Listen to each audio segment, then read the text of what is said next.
Pemirsa, tiang listrik tumbang di Jalan Lintas Nasional Birun Takengon, tepatnya di Desa Jamur Ujung, Wih Pesam, Kabupaten Bener Meriah, Minggu siang. Akibat robohnya tiang listrik, akses jalan sempat terganggu, sehingga terpaksa dialihkan ke jalur lain.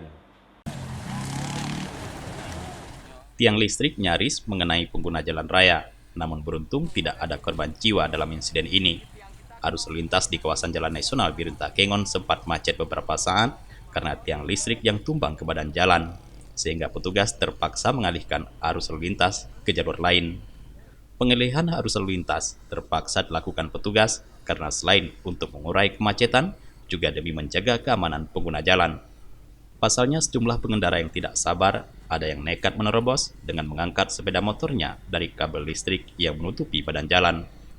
Petugas PLN yang kebetulan melintasi jalan ini langsung melakukan pembongkaran besi yang ada pada tiang tersebut, dan secara bersama-sama dengan warga, tiang listrik ini diangkat ke pinggir jalan.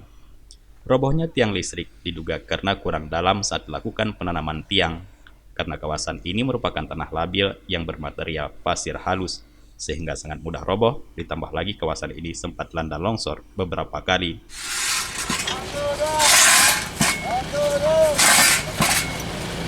Ini petugas dari lapangan sudah datang. Petugas ini masih bisa jalan tapi agak sering gitu. Jadi kalau kita lihat kondisi di di penampang tiang yang roboh ini Pak, sepertinya tiangnya udah dangkal. Kebetulan sebelah kirinya itu sudah digerus air, jadi tidak tahan untuk menahan beban Pak. Beban TM itu tidak tahan lagi karena kebetulan pas di persimpangan Pak. Kebetulan supportnya juga sudah putus Pak. Tiang listrik yang roboh ini diperkirakan baru saja dipasang untuk dialihkan dari tiang yang sebelumnya berada di seberang jalan. Namun, belum lagi digunakan, sudah tumbang.